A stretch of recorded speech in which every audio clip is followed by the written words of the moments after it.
bonita. Tá, estamos ao vivo. Estou fazendo uns elogios aqui, pegaram a gente no flagrante. Fazendo elogios para a Conceição, que chegou toda bonita, linda. Obrigada. E entramos ao vivo. Obrigada. Pessoal, uma ótima tarde. Já estamos começando mais uma live aqui do Mulherage. Hoje com a nossa convidada linda, maravilhosa, de vermelho, essa dama de vermelho aqui do lado, Conceição. E aí nós tivemos um pequeno atrasinho, mas estamos aqui para fazer mais uma live para vocês. A gente tem costume de fazer um pouco mais tarde, mas a gente vai fazer, de vez em quando, a gente vai mudar os horários, porque cada hora a gente tem muitas coisas. Então, a gente está tentando se ajustar para conseguir fazer a live, passar informação para as pessoas e fazer tudo isso de uma forma bem bacana para vocês. Então, uma ótima tarde a todos vocês que estão chegando aí. Peço vocês para deixar aí os comentários de vocês. Para quem conhece já aqui o Mulherage, já deixa aí as mulheragens aí que estão vendo essa live. O que vocês acham que é mulheragem? Coloca aí para a gente fazer, né, um bate-papo bacana e fazendo a leitura aqui e aparecendo aqui os comentários de vocês. Então, estamos aqui hoje com a Conceição, vamos falar um pouquinho sobre saúde, né? Lembrando que amanhã é o Dia Mundial da Saúde, né? E aí nós vamos conversar um pouquinho sobre essa data que é especial. Nós estamos aqui com a Conceição, seja muito bem-vinda, Conceição, ao nosso canal Mulherage. Conceição tem visto aí como nossa telespectadora, né? Tem sempre participado das nossas lives, comentado, e hoje ela está aqui para conversar um pouquinho com a gente sobre a saúde, né? Fazer um apanhado aí todo da saúde em Betim, da saúde em vários âmbitos. Então, hoje nós vamos falar sobre o processo de construção do SUS em Betim e a importância para a população. Tema super interessante, lembrando aí que a gente precisa de fortalecer o SUS. Seja muito bem-vinda, Conceição, muito obrigada por aceitar o nosso convite. Vou pedir para você se apresentar aí para o pessoal daqui a pouquinho, mas eu vou só falar aqui sobre o nosso canal. O que acontece, pessoal? Nós estamos aqui com esse projeto que se chama Mulherage.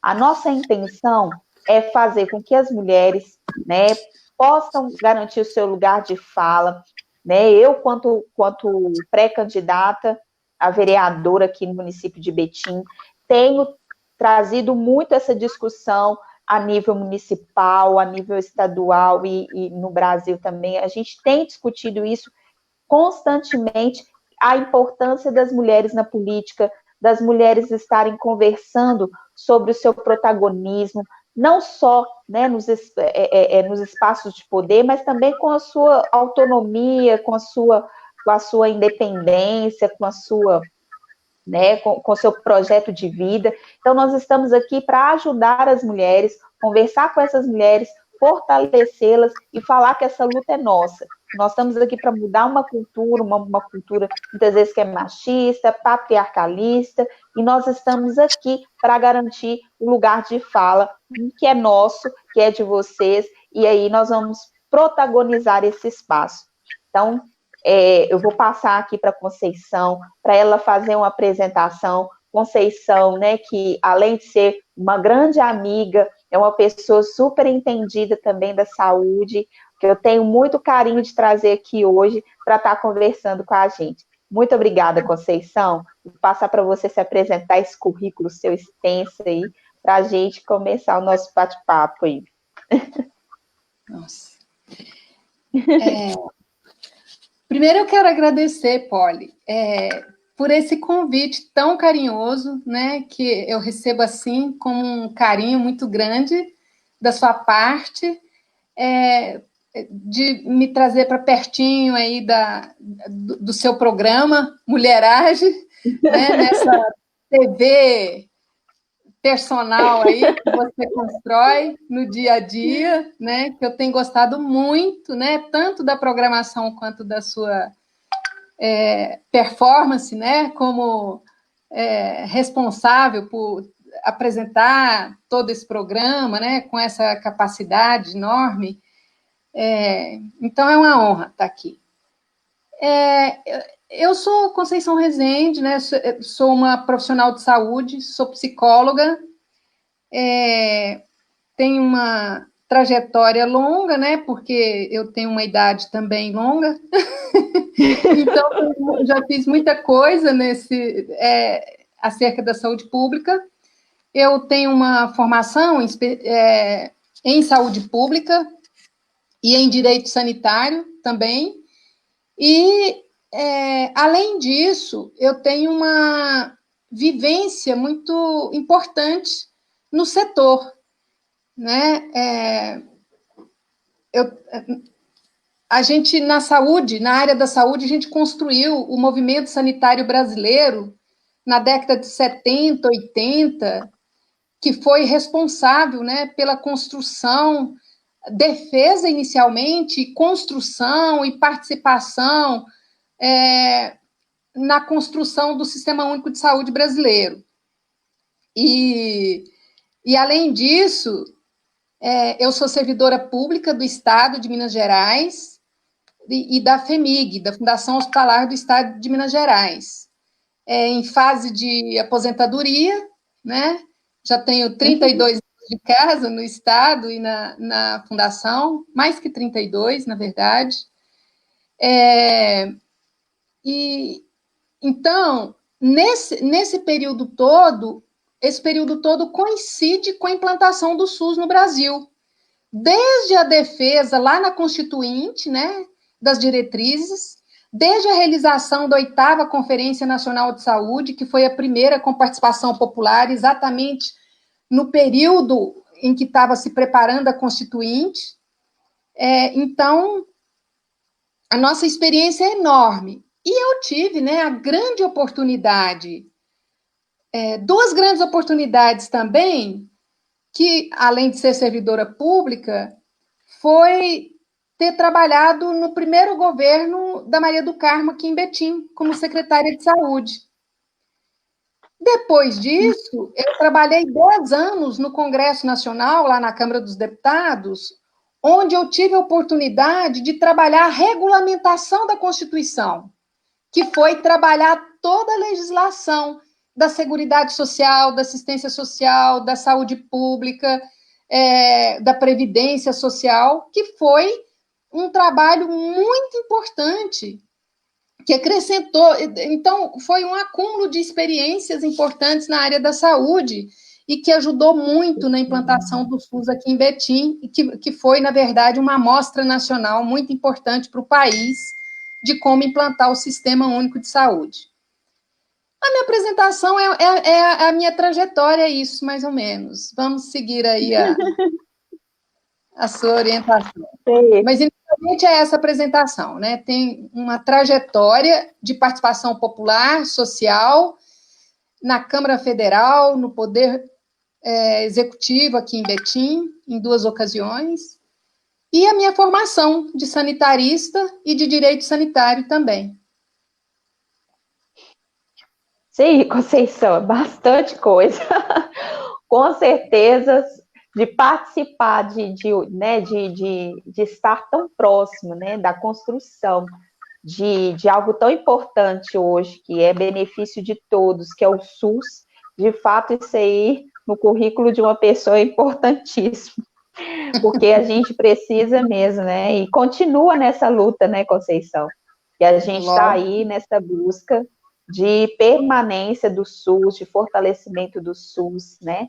Então, isso é fundamental. A gente ter o SUS hoje é um grande ganho, é um marco, né, mundial aí, nacionalmente também, porque é um projeto maravilhoso que dá, né, acesso a todos à saúde pública, né? Acesso a todas as pessoas. E aí, a gente falando um pouco desse, a nível, né, de Brasil, de construção do SUS, nós estamos pensando hoje, nesse momento que nós estamos de pandemia, a gente não pode deixar de falar, porque nós estamos com alguns problemas aqui frente a essas situações que têm ocorrido de pandemia, a qual tem trazido grandes danos aí para a nossa sociedade, com perdas de vidas, né, de pessoas. E aí hoje nós já chegamos a 95.078 pessoas, né, óbitos registrados. Então a gente fala pessoas mesmo, são seres humanos, pessoas, suas famílias, perderam as suas famílias e estão aí, né, nessa situação, com essa perda. São mais de 95 mil pessoas mortas hoje aqui no Brasil. E temos mais de 2 milhões de diagnósticos confirmados de Covid aqui no Brasil. Aqui em Betim também tem uma certa crescente, nós estamos aí já registrando 95 óbitos aqui em Betim, esse dado foi de ontem, de hoje ainda eu não tinha conseguido, e mais de 2 mil, né, nós temos 2 mil, mais de 2 mil, né, porque provavelmente já tem mais, 2.984 casos confirmados e notificados mais de 22.780. Nessa situação que nós estamos vivendo, eu queria que você comentasse um pouco, Conceição, frente a essa tragédia, vamos dizer, essa crise que nós estamos vivendo da saúde pública, em que, né, no nosso atual governo, né, não tem trazido, né, formas de combater e de prevenir toda essa situação que nós estamos vivendo, e nós já estamos chegando a quase 100 mil mortos, daqui a pouco nós já temos quase 100 mil mortos aí, e isso é uma crescente muito grande. Então, eu queria que você comentasse um pouco sobre essa situação, o que você tem visto a nível, né, nacionalmente, sobre essa situação da pandemia aqui. Uhum.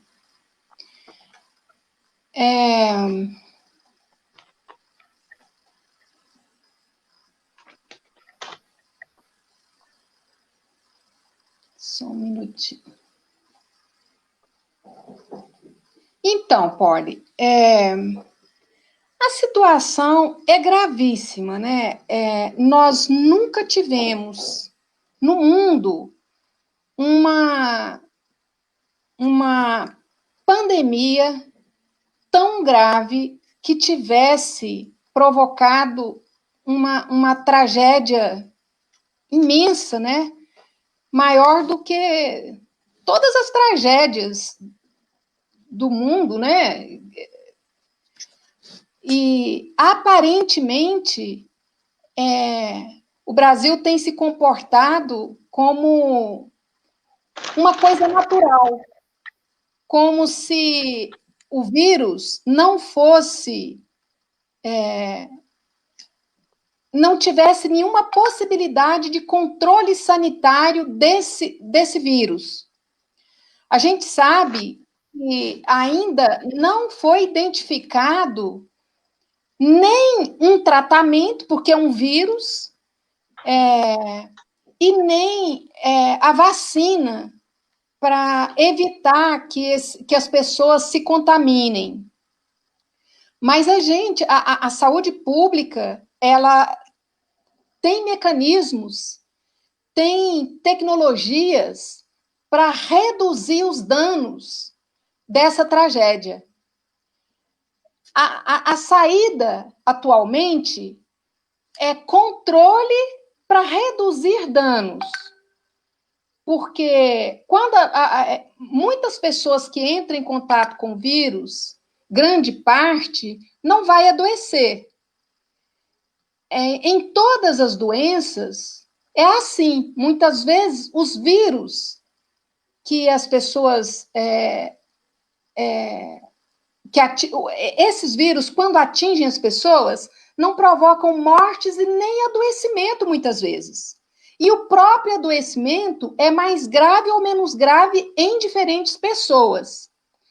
Mas a morte, o quanto esse vírus tem provocado a morte mesmo das pessoas, é assustador. E o Brasil tem se comportado mal o Estado de Minas Gerais tem se comportado mal, e o município de Betim tem se comportado mal em relação à pandemia. A gente sabe que toda política pública depende da decisão do governo de controlá-la, combatê-la, eliminá-la, enfim, depende do grau de investimento nas pessoas que esses governos tenham. Porque dependendo do governo, como a gente tem visto, parece até que é do interesse desses governos, de alguns, que as pessoas morram mesmo, né? Porque não existe cuidado das pessoas.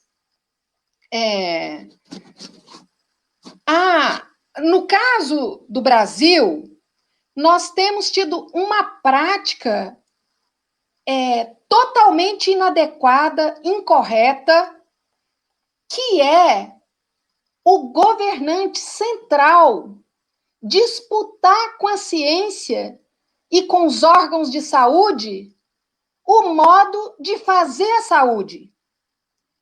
Nós sabemos que não precisa ter um governante sanitarista, mas ele precisa respeitar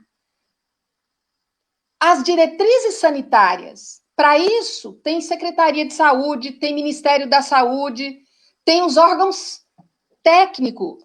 Nenhum órgão é só técnico. Ele é técnico político, porque ele tem que defender uma política, seja política de saúde, política de previdência, política de assistência, política... tem várias políticas, né? Política de transporte. Não é o dirigente que tem que definir as estratégias e tudo mais. Então, a primeira coisa, eu vou dizer a minha opinião, né? Quando o governo Bolsonaro disse que no Brasil precisava morrer pelo menos 30 mil pessoas, acho que ele não sabia que ele ia ter essa ajudinha que ele está tendo do vírus, né? Porque nós já passamos de 95 mil pessoas, né? De 95 mil óbitos, e ele fala disso com visível felicidade. Eu acho que ninguém nunca viu o Bolsonaro se emocionar com nenhuma morte que foi anunciada. Ele não se emociona com as mortes que foram anunciadas. Ele diz que isso é normal, que é normal morrer, que é normal adoecer, que todo mundo vai morrer mesmo. Então, é chocante para a gente da área da saúde, que trabalha protegendo vidas, cuidando da vida, ver uma pessoa tratar com tamanho cinismo, né? As mortes, o adoecimento, o baixo investimento em vacinas, na ciência e tecnologia, e efetivamente a concorrência com a ciência, a tecnologia e com a saúde, com o setor saúde, defendendo, por exemplo, os medicamentos que ele resolveu defender. Apesar da ciência, apesar da OMS, apesar dos cientistas, nós temos aqui no Brasil o Consórcio do Nordeste, que o Consórcio do Nordeste está com 2.000 cientistas trabalhando voluntariamente para criar tecnologias de proteção da população e tem dado contribuições importantíssimas para o Brasil inteiro, na verdade. E com todas essas contribuições, o nosso governante central não cansa de mostrar a caixa da cloroquina. Então, ele é um garoto propaganda, um velho, né? Um idoso propaganda de um medicamento que o único interessado nisso é o laboratório farmacêutico. Não é de interesse do povo isso. Ele tem efeito colateral, ele é perigoso para a saúde das pessoas. Tem pessoas que podem tomar cloroquina e não ter problema, mas tem muitas pessoas que podem morrer com a cloroquina. Assim como outros. Aqui em Betim é vermífugo. Aqui em Betim... falar que aqui em Betim...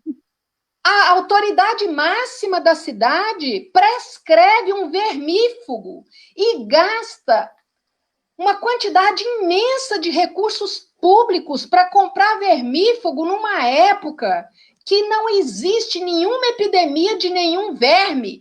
Na verdade, a pessoa não sabe separar vírus de verme, que não é não é igual. Vermífugo mata verme onde está precisando de vermífugo. Betim, os meninos estão tudo em casa, não está se contaminando com nada de verme. E a pessoa, né, dirigente, resolve comprar vermífugo quando está faltando medicamento para as doenças endêmicas da cidade. Então, se você for em qualquer unidade básica de saúde hoje, está faltando exames, está faltando medicamentos para as doenças mais endêmicas. E a gente está com medicamento para verme. Então, o que acontece? Um governante, querendo ou não, para o bem ou para o mal, ele é um líder. Na medida que ele contrapõe o ordenamento técnico da saúde, o ordenamento científico da Organização Mundial da Saúde e das instituições de saúde, ele confunde completamente não só as pessoas que não conhecem, que não são da área da saúde. Ele confunde os seus aliados técnicos. Ele confunde os seus aliados até cientistas. Ele faz uma confusão e isso provoca... Os dados estão aí, né? Betim está com a própria disputa pelo isolamento. Vejamos. O isolamento foi uma prática recomendada tecnicamente pelo avanço da pandemia. A cidade precisa parar de circular. Isso foi recomendado e muitos governos adotaram isso como uma forma das pessoas não entrarem em contato com o vírus. Fica em casa, porque em casa é o ambiente mais seguro para as pessoas, principalmente quando tem pessoas, poucas pessoas. Mas se tem muitas pessoas trabalhando, não adianta alguém ficar em casa, não adianta aquela história. Inventaram uma história de vertical e horizontal. Isso não existe na ciência. Porque o idoso que fica em casa, ele tem contato com o neto, o filho que foi para a escola ou que foi para a rua. Se a rua está liberada, não adianta meia dúzia ficar em casa. Então, o isolamento, ele só poderia ser encerrado se a curva parasse de subir, se parasse de aumentar o número de contaminados. E as curvas da epidemia, tanto de contágio como de óbitos, estão aumentando. O Brasil está com uma média de 500 pessoas por dia sendo contaminadas e com número de óbitos enorme. Então, aliás, eu estou falando o contrário. Na verdade, o número de contaminados em torno de 2.500 por dia no Brasil todo. E o número de óbitos, a média da última semana era 500 por dia, a média. Mas vários dias dá 1.000, 1.500 mortes por dia. Qual que é a razão técnica de você ter feito um afastamento social, um isolamento social, e de repente, não, agora tem que voltar, agora pode voltar. Voltar por quê? Qual que é a razão? Não parou. No Brasil, a epidemia está em plena ascensão. Um aumento de contágio e de mortes. Então, qual é a recomendação de parar? Agora nós começamos a conhecer, se a gente olhar no Facebook, nas redes sociais, todos os dias tem um anúncio de um amigo que morreu. Já está chegando, está aproximando. Agora começou a ser nossos amigos, famílias, irmãos, né? Então, não existe razão para voltar às aulas, não existe razão para o comércio que não é necessidade primária voltar. Não tem nenhuma razão para comprar roupa agora, para comprar sapato agora, para comprar maquiagem agora, não existe razão para isso. Agora é tentar sobreviver. É sobreviver que nós estamos fazendo. As campanhas políticas, nós temos que ficar de olho no político que sai para a rua e sai abraçando as pessoas. Sai cumprimentando as pessoas, abraçando as pessoas e não respeita a si mesmo e nem as pessoas. Então, essa epidemia, se todo mundo prestar atenção no comportamento das pessoas, a gente vai já ter um bom indicador de como escolher os nossos candidatos. Conceição, você falou. É isso, ó. Tem um dado sobre o Brasil está com apenas 40% de isolamento, no geral. Minas Gerais está com 39%. Betim, a cidade de Betim está com 37,8% de isolamento. Então, na verdade, o recomendável é 60%. Nós estamos com 37%, é como se quem está circulando tivesse que parar e quem está parado pudesse circular, entendeu? Nós estamos fazendo o contrário, percentual. O contrário. Então, nós estamos muito abaixo do que é recomendável de isolamento social. Então, nós estamos abaixo de Contagem, nós estamos abaixo de Belo Horizonte, nós estamos abaixo de várias cidades pequenas. Então, não é por tamanho de população que Betim tem que voltar. Nós estamos abaixo de Belo Horizonte. Belo Horizonte é maior que Betim. Contagem é uma cidade equivalente a Betim nas características e está com índice menor maior de garantia de isolamento social, distanciamento social, né? Sim. Betim tem um problema seríssimo. Betim também está com 100% dos leitos de UTI ocupados. 100% dos leitos de UTI. Isso é o maior indicador de que o afastamento tinha que ser radical. Tinha que ser radical, porque se adoecer, não tem UTI. Não tem UTI liberada em Betim. E mais, tem um outro indicador que para Betim também é que 62,8% dos leitos existentes em Betim já está com Covid. Esse índice é maior do que de BH, maior do que de toda a região. É o maior índice de Minas de ocupação de Covid dos leitos de UTI da cidade. De ocupação dos leitos de UTI da cidade. Então, a média está 37, 50 é o máximo. Betim está com 62,8. 62,86, vamos dizer, 63% dos leitos ocupados com Covid-19. Com Covid. 100% dos leitos já estão ocupados. Se precisar hoje de leito, não, está ocupado. O dado de hoje, que, aliás, não é nem de hoje, esse dado é de 3 de agosto.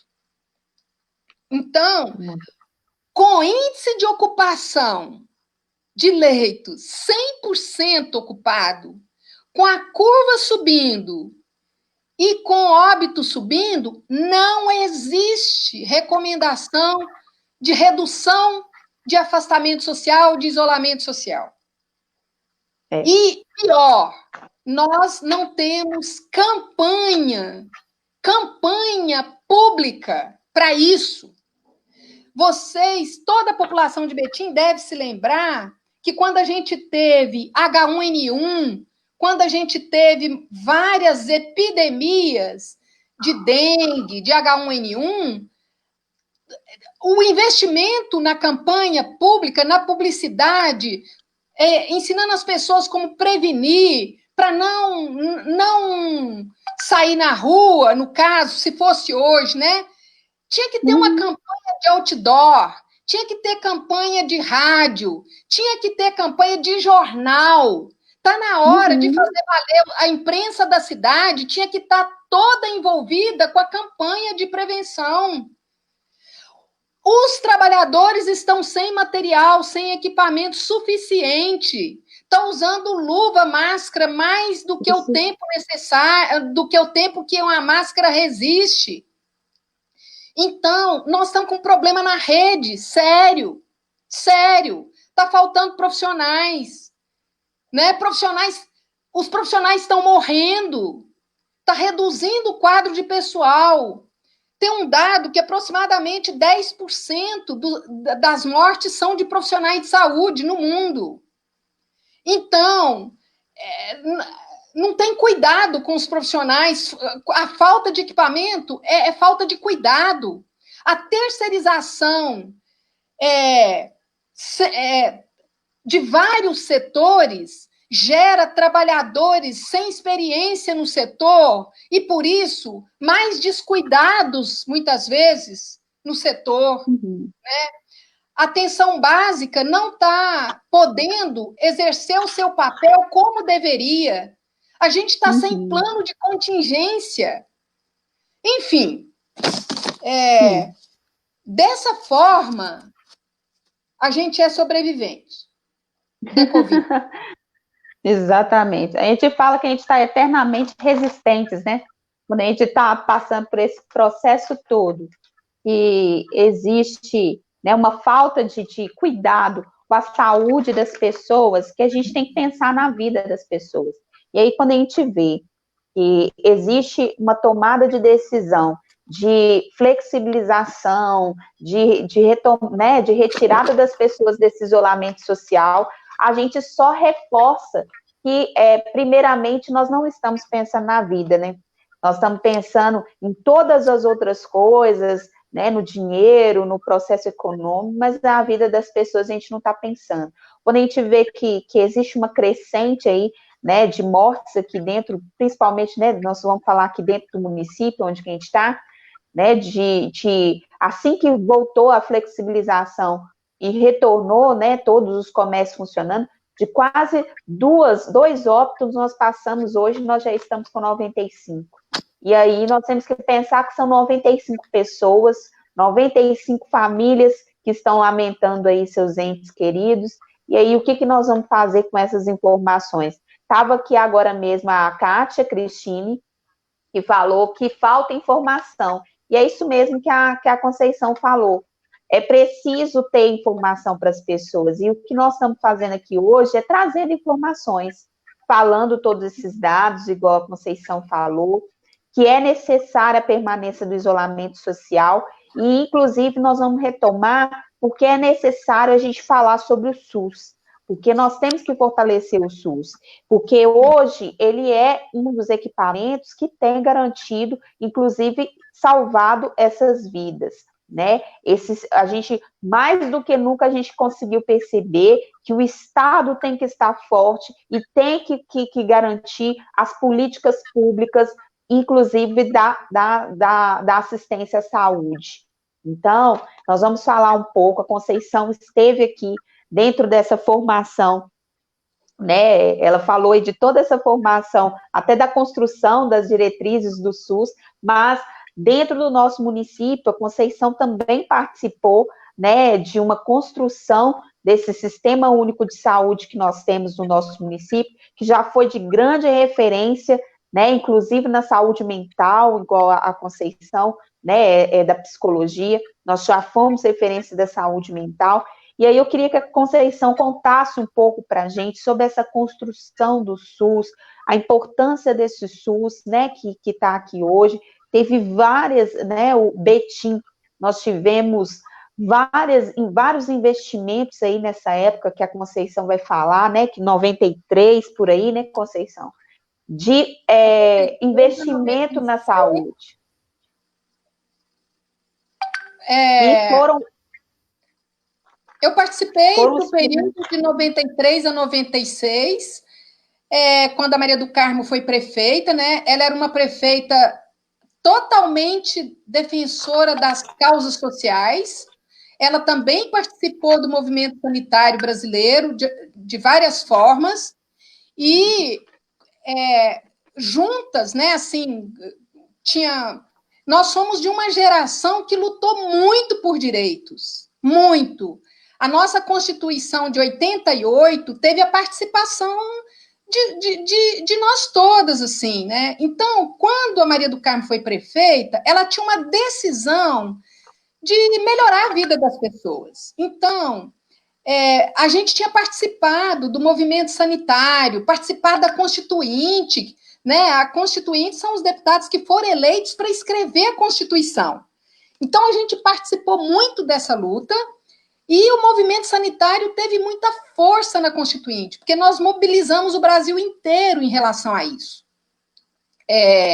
Para vocês terem uma ideia, no mesmo período, exatamente para preparar para a Constituinte, nós fizemos um movimento tão grande que as conferências nacionais de saúde, que era um evento só do Ministério da Saúde, passou a ser com participação social. A 8ª conferência que aconteceu em 86, ela teve 5.000 pessoas. E essas pessoas gritavam e reclamavam a falta de saúde no país. A Constituição brasileira não existia nenhum capítulo, nenhum artigo sobre a saúde pública brasileira. Então, a gente lutou muito para garantir constitucionalizar a saúde na Constituição de 88. Quando a Maria do Carmo ganhou as eleições aqui, ela já sabia o que tinha que fazer com a saúde. A Maria do Carmo já sabia o que tinha que fazer com a educação, já sabia o que tinha que fazer com a assistência social, já sabia o que... Tanto é que Betim foi referência para tudo isso no Brasil. Para tudo isso. Então... Em 90, foi aprovada a Lei Orgânica da Saúde. A Maria do Carmo foi prefeita em 93. O que a gente fez? O que ela fazia? Nós vamos fazer tudo com o dinheiro que tiver, porque quem governa é assim, né? Você tem que governar com o dinheiro que você tem. Então, com o dinheiro que a gente tem, nós vamos fazer tudo que o povo precisa. A gente pegava a Constituição e a Lei Orgânica e falava assim, ó, o capítulo 1 está falando que tem que fazer isso. Vamos fazer isso. E o nosso plano de governo era praticamente uma transcrição da Lei Orgânica da Saúde. Então, olha, a saúde pública naquela época tinha 400 funcionários. A Maria do Carmo saiu com quase 5.000 funcionários na saúde, só para ter uma ideia. E era trabalhadores concursados, com plano de carreira, com definição de função para todo mundo, com o início dos protocolos, com padrão funcional definido para as pessoas, com diretriz política, com acompanhamento político permanente, com participação social. Naquela época, os nossos conselhos de saúde era por unidade de saúde, era por regional e era pelo município. O Conselho Municipal de Saúde de Betim ele foi referência de prestação de contas pelo país. O Adib Jatene teve a capacidade de fazer uma coisa absurda, que foi dizer que a prestação, numa resolução do Ministério da Saúde, dizer que a prestação de contas do Brasil deveria seguir o modelo de Betim, a prestação de conta ao Conselho Municipal de Saúde. Então, assim, normalmente um governante não cita o município, né, porque dá uma briga danada, porque 5 mil municípios tentando fazer, ele vai lá e dá exemplo de um, vira briga mesmo, né? Mas ele fez isso, ele citou Betim em relação ao controle social do sistema que a Maria do Carmo tinha concebido, construído e que a gente estava desenvolvendo e operacionalizando e fazendo, né? E assim foram os programas. Por exemplo, as UAIs, que hoje são UPAs, por quê? Primeiro, a gente fez um diagnóstico epidemiológico da cidade. Aí a gente viu que a atenção básica, que é o básico, que todo mundo tem que ter, que grande parte dos municípios hoje já tem, e que Betim ainda não conseguiu, fazer a cobertura de atenção básica. Cada unidade básica de saúde tem que dar conta de uma determinada população. A outra tem que dar conta de outra. Não pode ter vazio assistencial, que a gente chama. Vazio assistencial é aquela região que não tem cobertura da atenção básica. Então, a gente... o que a Maria do Carmo fez inicialmente? Tinha 18 unidades básicas na época, que eram 6 do estado, 12 do município, mas era assim, uma tinha um médico, outra tinha 5 médicos, outra tinha 3, outra tinha um enfermeiro, outra não tinha nenhum enfermeiro, uma tinha um assistente social, 10 não tinha nada, 2 tinha psicólogo, não sei quantas não tinha nada. A gente padronizou isso. Para ser chamada de unidade básica de saúde, tinha que ter tantos médicos, tantos enfermeiros, tantos auxiliares de enfermagem, tinha que ter o psicólogo para referência, tinha que ter o assistente social, tinha que ter equipe multiprofissional. Um sistema de saúde pública não funciona só com médico.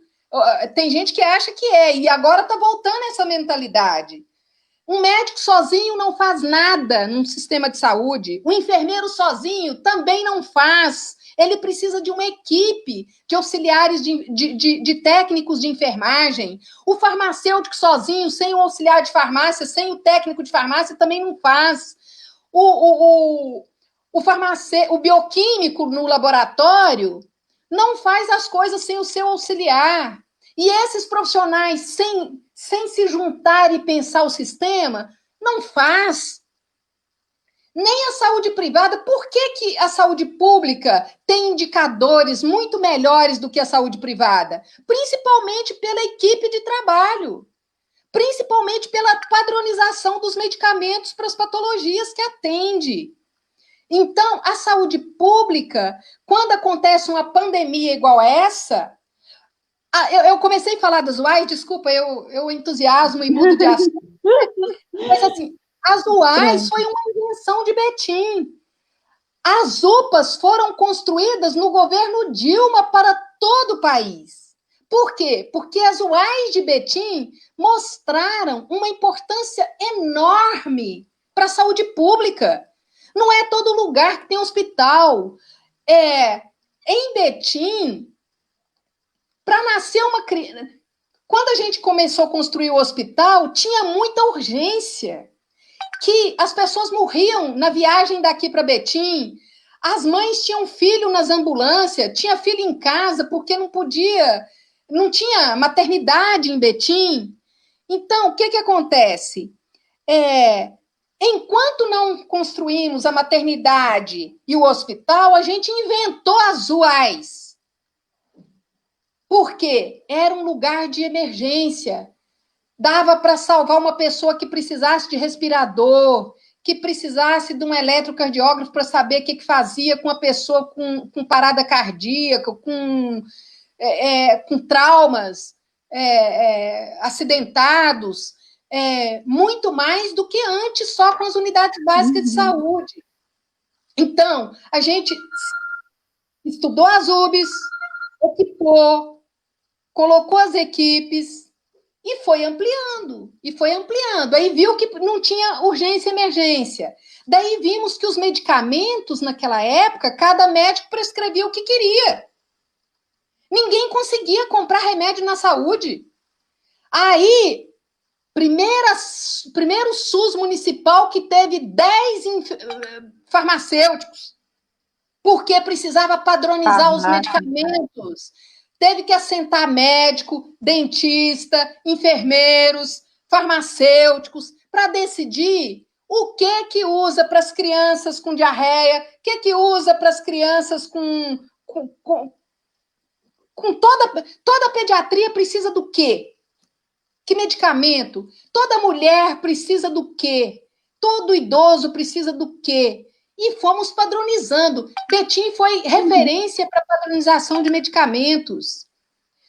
Betim foi referência para a definição do papel dos profissionais de saúde dentro do sistema de saúde. Nós não conseguimos construir todo o sistema, resolvemos atender na casa das pessoas. O atendimento domiciliar de Betim foi referência para o país, para implantar o atendimento, a internação domiciliar. Saúde do trabalhador nas unidades básicas de saúde. Isso tudo a gente ia lendo a legislação e fazendo, e implantando. Saúde bucal. A saúde bucal de Betim foi referência para o país. A saúde bucal integral, desde a prevenção até o traumatismo lá dentro do hospital regional, foi referência para o país. A saúde bucal integral, o pronto-socorro de saúde bucal lá no hospital, na UPA do Teresópolis, foi referência para o país. O pronto-socorro de saúde bucal, né? Pessoas passavam dores e não tinha atendimento de saúde bucal. Então, quando a gente voltou a governar em 2009, a tristeza foi porque tinha que reconstruir quase tudo. Os equipamentos de saúde eram os mesmos de antes, só que em profunda insuficiência. Todo mundo reclamou, né, do fechamento da UAI-7. Isso é uma tragédia, né? Assim, é mais uma das tragédias aqui no município. Por quê? Nós identificamos que realmente a UAI Guanabara, a UAI Alterosa, o UAI Teresópolis e o UAI-7 precisava ser, primeiro, imediatamente reformada. Fizemos uma reforma imediatamente. Mas elas precisavam ser ampliadas. Elas eram muito pequenas, insuficientes para as demandas, mas elas já tinham equipe, já tinham equipamentos, e mesmo com atendimento pelos corredores, elas tinham equipe e equipamento que dava conta de fazer um atendimento de UPA de nível 1. Então, a gente tinha o projeto de ampliar as UPAs para a região norte, porque a UPA central era muito sobrecarregada, mas tinha que construir outras UPAs no centro, na Alterosas, no PTB e no Teresópolis. Ocorre que os outros governos chegam e param. Né? Então, o que faria da UAI-7, das outras UAIs? Elas deveriam se transformar numa unidade especializada, numa UBS. A gente tem serviços sem sede própria. Por exemplo, nós construímos o Sersan, implantamos em Betim o Sersan Betim Central, o Sersan Teresópolis e o Sersan CAPS-AD para dependência química, né? E o Sersan Infantil, que foi o primeiro do Brasil. Mas tem várias dessas unidades que não têm sede própria, que poderia ser uma dessas UPAs, Mas você também não podia desocupar a UPA sem construir outra. Então, é completamente sem noção você fechar um AI-7, porque, na verdade, a dura verdade é que no lugar da AI-7 foi construído pronto-socorro privado, que obriga as pessoas a fazer plano de saúde para ter direito de ser atendido em pronto-socorro privado. Perto da UI7 fechada, tem um hospital privado com pronto-socorro. Isso é crime contra os direitos humanos. Porque, na verdade, não podia fechar a UI7 antes de construir a UI Centro. Uma nova UI Centro. Não. A UI7 está ruim, vai lá e fecha. Não existe UI ruim, UPA ruim, UBS ruim, se não tem uma nova para substituir. Essa é que é a verdade. A UI Norte é fora do centro, é de difícil acesso, ela já tinha uma população prevista para ela, que era parte da população do centro, que era atendida pela UI 7, inclusive o Vianópolis, a região do Vianópolis, por exemplo, teria mais fácil acesso para norte, mas isso tinha que ter todo um fluxo de transporte. A acessibilidade não foi modificada. Não foi modificada, as pessoas estão pagando Uber, ou táxi, ou pedindo favores. Ou tá ficando em casa, né? Ou tá ficando em casa. Aumentou o número de mortes domésticas por problemas cardíacos na cidade. Aumentou o número de mortes por problemas respiratórios na cidade. Por quê? Porque tem problema com a rede. Porque tem problema com a AI7 que foi fechada. Porque tem falta de acesso das pessoas. A gente criou a estação SUS Betim, que os ônibus passavam nas unidades básicas para levar as pessoas para ser atendidas nas unidades de referência, no Sersan, no Betim, no Alcides Braz, no Centro de Reabilitação, para Belo Horizonte. Cadê os ônibus de Betim transportar os pacientes? Primeiro, lá no primeiro governo, a Maria do Carmo já tinha comprado 12 ambulâncias para abrir a CETALC, que era a Central de Atendimento à Urgência, não tinha nem SAMU ainda. Mas a gente já tinha a CETALC aqui, que atendia as urgências. Foi investido. 12 ambulâncias foram compradas na época para levar as pessoas para as unidades, para as UPAs que tinham sido, para as UAIs que tinham sido construídas, que hoje chama de UPA, né? Então, nesses governos, Betim já teve 3 governos que pensou socialmente, né? E esses governos pensavam integralmente. Então, para mim ter atenção básica boa, a equipe da atenção básica tem que saber para onde que encaminha um infartado, para onde que encaminha uma pessoa que foi diagnosticada com câncer, para onde que encaminha uma pessoa que precisa de hemodiálise, para onde encaminha uma pessoa que precisa de um problema sério de oftalmologia, para várias doenças. E a gente foi construindo um sistema de acordo com a necessidade da população, com estudos epidemiológicos muito sérios. Aí as pessoas, por exemplo, outro problema que a gente vê é a terceirização. A gente tinha uma equipe de quase 30 anos na UI7, que adquiriu expertise, que sabe trabalhar, que sabe atender urgência e emergência, inclusive quando não consegue uma vaga hospitalar. Uma equipe responsável, efetiva, que está lá. Claro que onde tem gente tem problema, mas a gente trata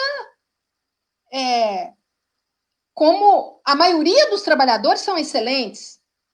O que acontece? Terceirizou a UI Norte e contratou gente e mais gente, profissionais de saúde, que nunca tinha entrado numa UPA. E nem foi trabalhar com equipe experiente de UPA. Muita gente de fora não aproveitou Ninguém não aproveitou. Não estou falando que o terceiro tinha que aproveitar, que não tem nada com isso. O negócio dele é esse. É ganhar dinheiro com a saúde. Eu estou falando é do governante que tinha que cuidar, é do povo, não é de negócios. Então, terceiriza a Why Norte. Ok. Quem contratou esse serviço está ganhando dinheiro. E muito dinheiro. Quem dera que cada UAI em Betim tivesse esse tanto de dinheiro para gastar com a saúde das pessoas. As pessoas estão lá, sobrevivendo. É trabalhador que não sabe o que fazer, paciente não sabe se fica ou se vai embora, e, enfim, e sem UTI para receber as pessoas, o hospital terceirizado, setor a setor. Cada dia a gente fica sabendo de um setor terceirizado. Sim. O hospital é administrado hoje por uma diretoria diferente da diretoria operacional de saúde. Não tem ligação com a saúde. Então, quem está no hospital faz o que quer. Quem está na rede, salve-se como puder, porque se não consegue vaga na própria cidade para internar, vai conseguir fora? Qual a obrigação que os de fora têm de atender um hospital que não prioriza a sua população? Ou a população da sua micro-região? Então, a terceirização de serviços essenciais, como a saúde pública, na saúde a gente costuma dizer que a saúde não é mercadoria. Quem quiser ficar rico com a saúde devia passar longe da saúde pública. Na Constituinte, a gente perdeu uma coisa muito importante. Tinha um setor muito grande que participou da oitava Conferência Nacional de Saúde, que lutou na Constituinte para que a saúde no Brasil fosse 100% pública, como em outros países é. Nós não conseguimos. O setor privado, ele é autorizado a funcionar no país. O que a gente não pode fazer é que a saúde pública vira um negócio privado. Isso não pode acontecer.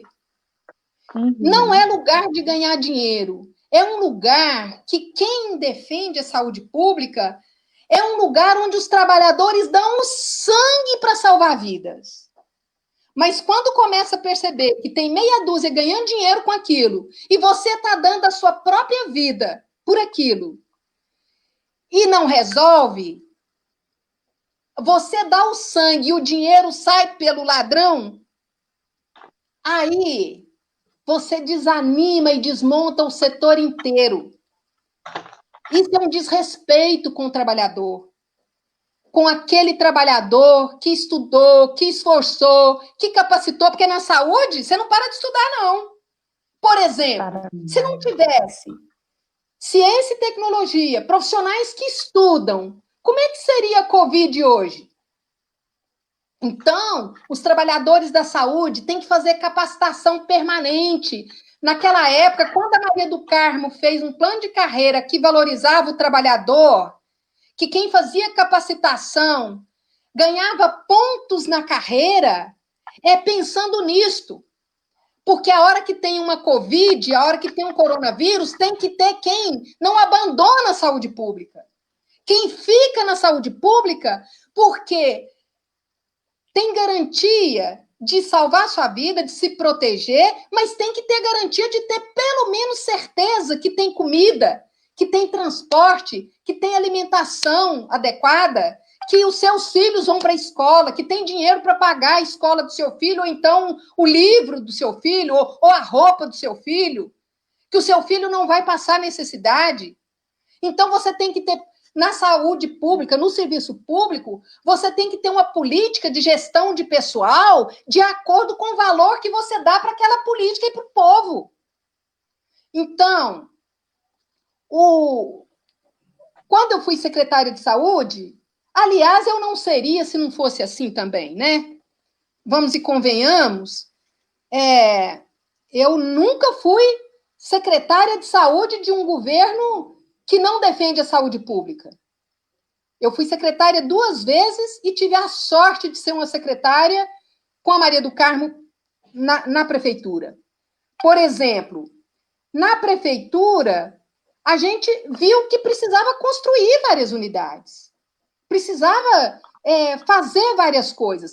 Claro que a gente não tinha uma comunicação na cidade que divulgasse o que a gente fez, que divulgasse o esforço que foi reconstruir o que tinha sido quase destruído e fazer projetos para saber para onde que precisava crescer. Então, nesses 4 últimos anos, a gente trabalhou novos projetos para a unidade básica dentro de uma nova realidade, novos projetos para UPAs dentro de uma nova realidade, novos projetos para hospital dentro de uma nova necessidade epidemiológica.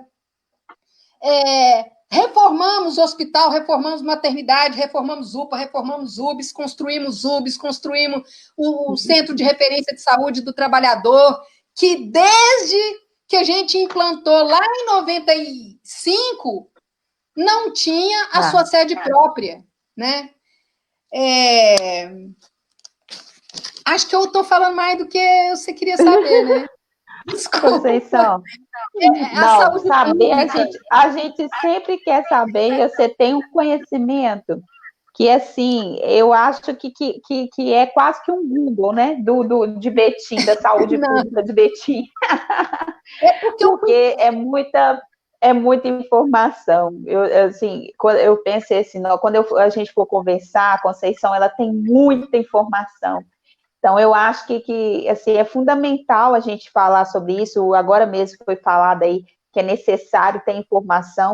Informação é isso que nós estamos tentando passar aqui. Nós temos que passar para as pessoas informação. Tem algumas pessoas que entrou aqui, deixou os comentários. Está aqui de novo a Heloísa, falando que é um prazer te escutar, Poliana, Conceição. Então, assim, é muito bom. Pode falar. De utilidade pública, Poliana, é um trabalho extraordinário. A população de Betim não tem canal para falar as coisas que precisa falar das suas necessidades mais elementares como ser humano. Isso é... Desculpa, continua. Não, é fundamental, é isso mesmo. Assim, nós já estamos chegando ao nosso finalzinho. Eu quero agradecer o pessoal mesmo que tem participado e tem alguns comentários aqui. Nós tivemos o Gabriel que passou aqui.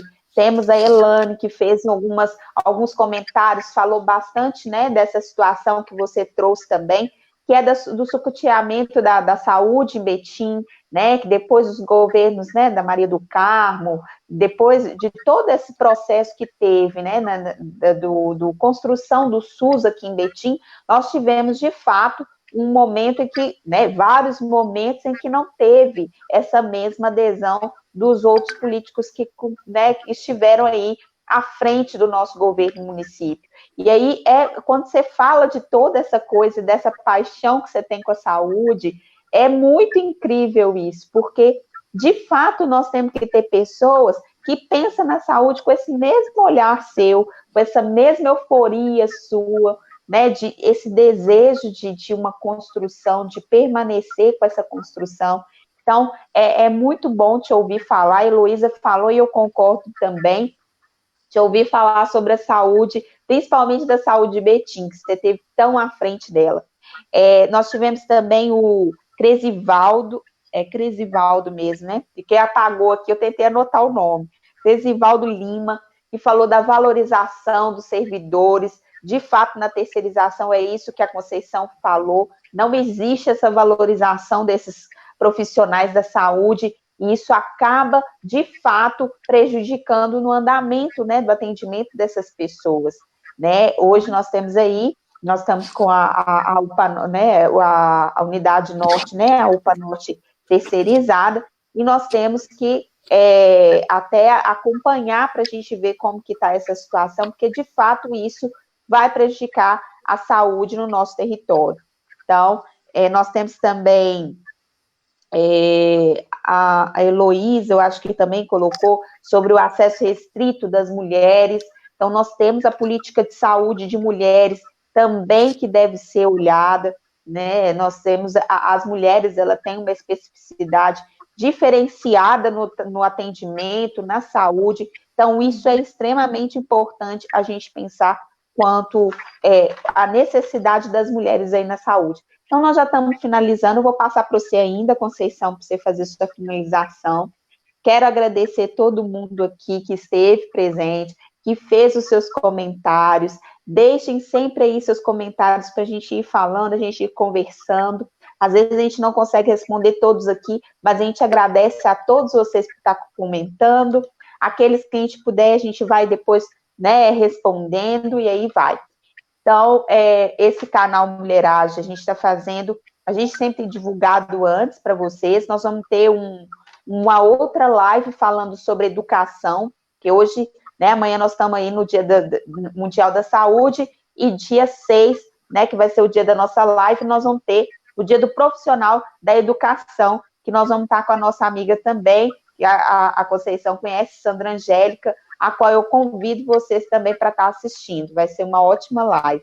E aí eu fiquei muito feliz, Conceição, de você ter aceitado o nosso convite, lembrando que tudo isso que você falou, né, nós estamos nessa construção, eu estou como pré-candidata ao lado da Maria do Carmo, que é nossa pré-candidata aqui em Betim, pessoa que a gente conhece, a gente é até suspeito de falar de tantas coisas que a gente vê de positivo em seu governo, né?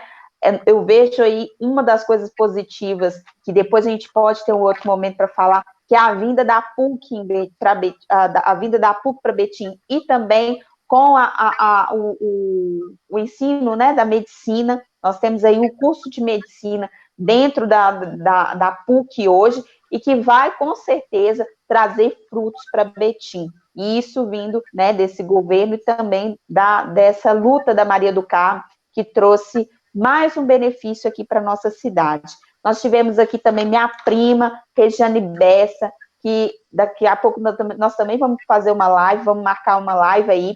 Regiane traz uma demanda sobre a questão do atendimento para crianças e adolescentes autistas, né? É fundamental a gente fazer essa discussão, porque ainda nós vemos uma grande defasagem de atendimento para esse público, e que é necessário a gente discutir frente à saúde, frente à cultura, frente ao acesso dessas crianças e a inclusão delas de fato. Então, agradecer a todos vocês, apareceu aqui minha irmã, Fabiana, falando aqui, ó, parabéns pela iniciativa, está assistindo minha mãe, meu pai, quero agradecer aí minha mãe e meu pai por estar assistindo aí com a gente, muito obrigada por estarem aí, né, estão sempre aí me acompanhando, minha família, agradeço muito, meu irmão sempre também está aí, às vezes deve estar aí assistindo também, André e Maurício. Então, pessoal, é isso, vou passar para Conceição, mas eu queria, Conceição, te dizer que como eu sou pré-candidata, né, a vereadora, estou aí tentando me inserir no parlamento, pode ter certeza que nós estaremos estudando junto com a população formas de garantir que o SUS ele seja fortalecido e que tenha condições, sim, de atender todo o nosso município. Nós estaremos fazendo isso junto com todos vocês, estaremos estudando propostas, como que a gente pode fazer isso para que seja garantido os direitos da população e de acesso dessas pessoas aos direitos delas, os direitos da saúde, né, dentre vários outros direitos, mas nós vamos garantir também o direito à saúde junto aqui ao município. Então, eu quero agradecer a todos vocês. Passar aí para você fazer suas considerações finais, e aí a gente sempre tem falado do canal como mulheragem, e assim, eu estou aqui do lado de uma grande mulheragem, né, assim, do lado, né, do lado da telinha, mas estou aqui do lado de uma mulheragem que eu tenho, assim, uma grande admiração, acredito que ela sabe disso, que eu já tenho falado com ela sobre isso. Então, eu quero agradecer, pedir para você falar aí, quanto mulheragem, o que você vê dessa palavra, mulheragem? Você que está acompanhando direto aí. Nossa Senhora. Te peguei de surpresa, né? Que eu nem te falei. Eu esqueci dessa parte, eu vejo você suas lives. Você esqueceu dessa parte. Dessa partezinha. Não olha, eu preciso falar algumas coisas rapidamente. Olha só, fazer saúde pública, eu falei tudo de uma vez, coisas que aconteceram 30 anos, né? É muito rápido para falar, mas para fazer é muito trabalhoso. Uma das coisas que mais dificultou o trabalho em Betim é porque Betim é do lado de Belo Horizonte. Nós não temos profissionais para todas as políticas que vivem todos em Betim. Não tem isso. Os profissionais moram em Belo Horizonte, trabalham em Betim, moram em Betim, trabalham em Belo Horizonte e muitas vezes não estão disponíveis para o sistema. E a gente tinha uma dificuldade muito grande para ter os profissionais médicos, porque a medicina é uma das áreas da saúde que tem um mercado forte que interfere na formação desses profissionais. Interfere regulando a quantidade de escolas que pode ter ou não ter, a quantidade de residência médica que podia, né, fazer. Então, a gente, quando acha o médico, não acha especialista médico. Então, a Maria do Carmo falou assim, nós vamos fazer a escola de medicina aqui, porque aí, a hora que o povo... Existem estudos que mostram que a grande parte de quem estuda numa faculdade continua na cidade. Porque casa, porque arruma um emprego, porque arruma um trabalho e acaba ficando na cidade. A Maria do Carmo falou assim, nós vamos fazer a medicina na PUC. Como não ia ter uma escola pronta para fazer o curso de medicina, ela foi atrás, né, do Dom Valmor, na época, para tentar trazer a medicina, mesmo que sendo privada. O Lula estava fazendo o FIES, estava fazendo outras coisas que podia ajudar as pessoas a estudarem, né? Então, nós corremos atrás e, junto com o doutor Gilberto, que era a referência da PUC, Gilberto Reis, e outros profissionais que eram da PUC, eles fizeram um plano de curso de medicina e nós fomos atrás do governo federal, Maria do Carmo, eu também, a gente foi atrás do Ministério da Saúde, do MEC, de tudo para conseguir trazer o curso de medicina. Porque quem pensa no povo, pensa no futuro. Por que não tinha curso de medicina? Porque o povo fala, não, eu quero médico agora. Eu quero agora. Não tem agora, não vai construir, formar médico. A Maria do Carmo investiu no futuro, né? E foi atrás de trazer o curso para cá. Hoje a gente já tem muitos médicos formados aqui, trabalhando aqui, né? Então, isso foi muito importante para Betim. Eu lembrei que a gente está no período eleitoral e você é nossa candidata muito importante para a Câmara de Vereadores. Pré-candidata para a Câmara de Vereadores. Um vereador e uma vereadora, principalmente a vereadora, tem muito o que fazer na saúde pública, mesmo sendo vereadora. Tem muita coisa. Pode fazer projetos de leis para a saúde, regulamentando várias coisas na área da saúde. Pode fazer emendas ao orçamento, destinando recursos prioritariamente para a saúde. Pode ler tudo que está lá na saúde e verificar que está faltando coisas que é fundamental que as pessoas estão necessitando. Se o prefeito for fazer alguma coisa contra a saúde pública, um vereador pode denunciar, pode lutar. Todo mundo viu a importância da oposição ao governo Bolsonaro quando foi o Partido dos Trabalhadores, junto com a oposição, que conseguiu mudar o valor, por exemplo, do apoio emergencial para a Covid. E, assim, derrubar Aliás, aprovar o Fundeb. Enfim, o parlamentar, a parlamentar, e aí eu queria fazer um elogio à sua admirável pré-candidatura, porque, assim, as mulheres têm um grau de sensibilidade e disposição para defender o direito das pessoas que é inigualável. No mundo inteiro, a própria Covid tem uma incidência menor, onde é governado por mulheres. Então, a gente tem...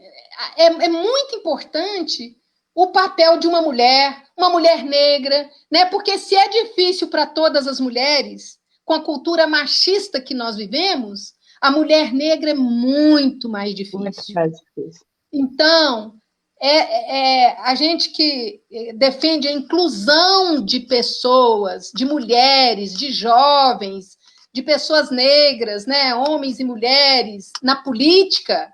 Por quê? Porque a representatividade nossa... Por que a gente fala assim? As mulheres são minoria, os negros são minoria. Eu custei compreender isso, mas os negros são maioria, as mulheres são maioria.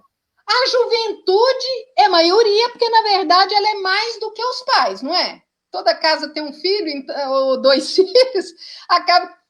Ou seja, eu passei a compreender que a minoria é a maioria que representa a sociedade. Como que pode ser maioria quando você olha no Congresso e 90% é branca e masculina?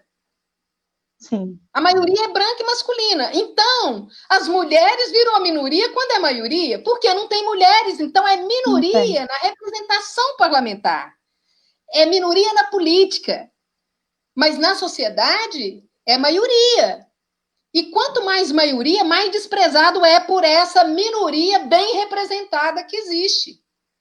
Muito bem representada, né? Super representada. Super maioria no Congresso. Decide tudo ao seu bel favor, né? Então, isso é muito importante. Por isso que a gente tem que ser mulheragem. As mulheres têm que agir.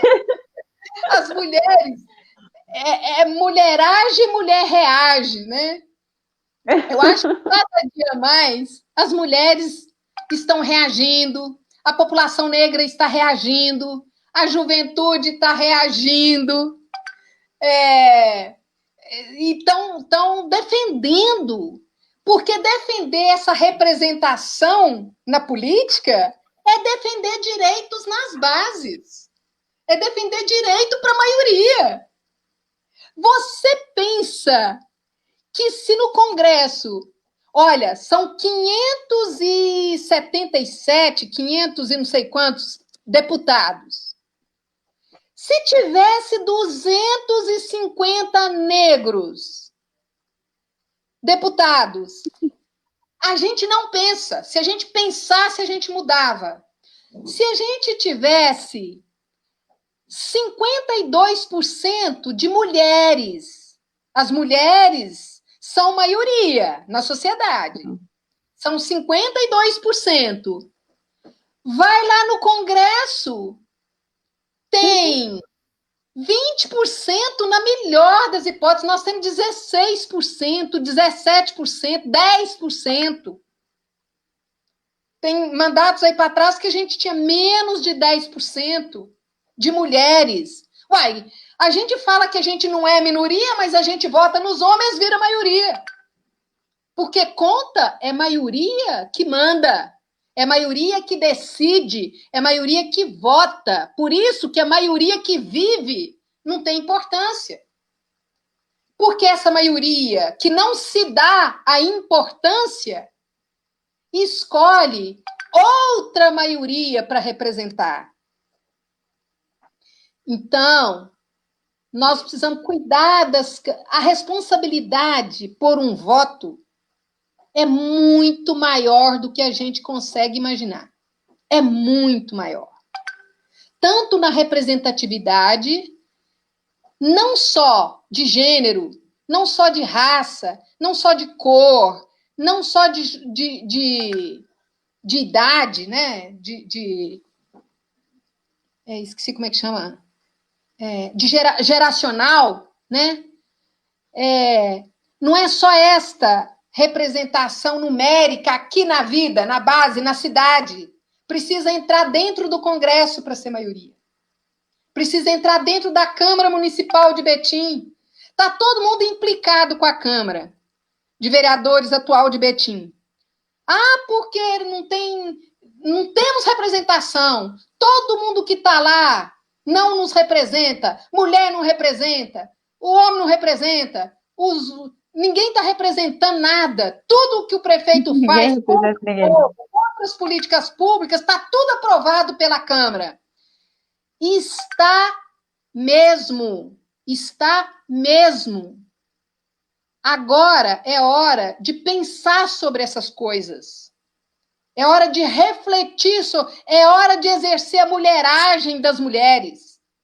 Eu abro mão da minha mulheragem, porque eu já briguei pela saúde pública e continuo brigando.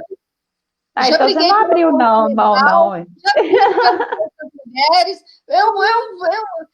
Assim, a minoria que é representada majoritariamente nos partidos, na Câmara, no Congresso, nos governos, odeia a mulheragem.